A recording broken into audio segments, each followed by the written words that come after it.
మట్టి వాసన మంచు తెరలు 3వ భాగానికి స్వాగతం. వైరుధ్యాల కలయిక, అస్తిత్వాల పోరాటం. కాలం గిర్రున తిరిగింది. కొన్ని ఏళ్ళు గడిచాయి. ఈ ప్రయాణంలో ఒకవైపు పట్టువదలని విక్రమార్కుడిలా లియామ్ పోలండ్లోనే ఉంటూ తెలుగు అక్షరాలను శ్వాసించాడు. ఆన్లైన్ క్లాసులు, పాత పుస్తకాలు, భాషా నిపుణుల సహాయంతో తెలుగును తన సొంతం చేసుకున్నాడు. మరోవైపు అమెరికాలో స్థిరపడిన అజయ్ తన వారసత్వాన్ని, భాషను తన ఇంటి నుండి పూర్తిగా తుడిచేయడంలో సఫలమయ్యాడు. ఒకరోజు సోషల్ మీడియాలో ఒక వీడియో వైరల్ అయింది. అది ఆంధ్రప్రదేశ్లోని కొండపల్లి గ్రామం. ఆ ఊరి పాత రచ్చబండ దగ్గర ఒక 6 అడుగుల తెల్లజాతీయుడు అచ్చమైన తెలుగు పంచ కట్టుకొని, పట్టుకండువా కప్పుకొని, చేతులు జోడించి నిలబడ్డాడు. అతడే లియామ్. తను కలలుగన్న గడ్డ మీద మొట్టమొదటిసారి అడుగుపెట్టగానే మోకాళ్లపై కూలబడి అక్కడి మట్టిని ముద్దాడాడు. ఆ మట్టి వాసన తగిలిన క్షణం లియామ్ కళ్ళు వర్షించాయి. గ్రామస్తులంతా వింతగా చూస్తుండగా గద్గద స్వరంతో అచ్చ తెలుగులో ఇలా అన్నాడు: ఈ ఊరిలో నాకు ఎవ్వరూ తెలియదు.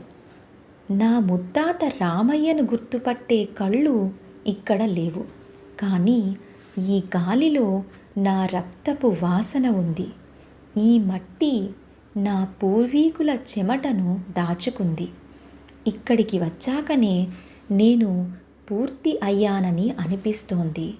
ఇది నా ఊరు, ఇది నా మూలం. అతని గొంతులోంచి అన్నమయ్య కీర్తన: కొండలలో నెలకొన్న అమాయకమైన యాసతో జాలువారుతుంటే ఆ ఊరి పెద్దలు సైతం విస్తుపోయి కళ్ళు తుడుచుకున్నారు. ఎవరు పరాయి దేశస్థుడు తమ ఊరి గొప్పతనాన్ని గుర్తు చేస్తుంటే ఆ గ్రామంలో ఒక కొత్త చైతన్యం మొదలైంది. అదే సమయంలో అమెరికాలో అజయ్ తన డ్రాయింగ్ రూమ్లో కూర్చొని తన కొడుకు రిత్విక్ ప్రగతిని చూసి మురిసిపోతున్నాడు. రిత్విక్ ఇప్పుడు అమెరికన్ యాసలో అనర్గళంగా ఇంగ్లీష్ మాట్లాడుతున్నాడు. అజయ్ తండ్రి తాతయ్య ఇండియా నుండి వాట్సాప్ వీడియో కాల్ చేశాడు. ఒరే నాన్న రిత్విక్, ఎలా ఉన్నావురా కన్నా? నీకోసం నీకిష్టమైన ఆవకాయ, కొండపల్లి బొమ్మలు పంపిస్తాన్నాన్రా అని ఆశగా పలకరించాడు ఆ వృద్ధుడు. కానీ ఆ పిల్లాడు ముఖం చిట్లించుకొని ఫోన్ వైపు చూడకుండానే ఇలా అన్నాడు: dad, who is this old man? Why is he making these weird noises? I don't understand what he is saying. Tell him to speak in English or don't call me again. It's so annoying. ఆ మాటలు విన్న అజయ్ ఒక్క క్షణం స్తంభించిపోయాడు. తన తండ్రి కళ్ళలో కనిపిస్తున్న ఆవేదన, కొడుకు మాటల్లోని నిర్లక్ష్యం అతనికి ఒక చేదు నిజాన్ని పరిచయం చేశాయి. తను కోరుకున్న ఆధునికత ఇదేనా? తన కొడుకు పెద్ద చదువులు చదువుతున్నాడు, కానీ తన సొంత రక్తానికి, బంధానికి పరాయివాడైపోయాడు. అజయ్ గుండెల్లో ఏదో తెలియని భయం, శూన్యం మొదలయ్యాయి.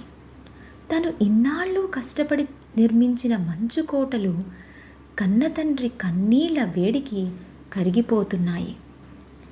ఒకరు పరాయి దేశంలో ఉండి తన మూలాలను వెతుక్కుంటూ వెలుగులోకి వస్తుంటే, ఇంకొకరు ఉన్న మూలాలను తెంచుకొని సంస్కృతిహీనమైన చీకట్లోకి వెళుతున్నారు.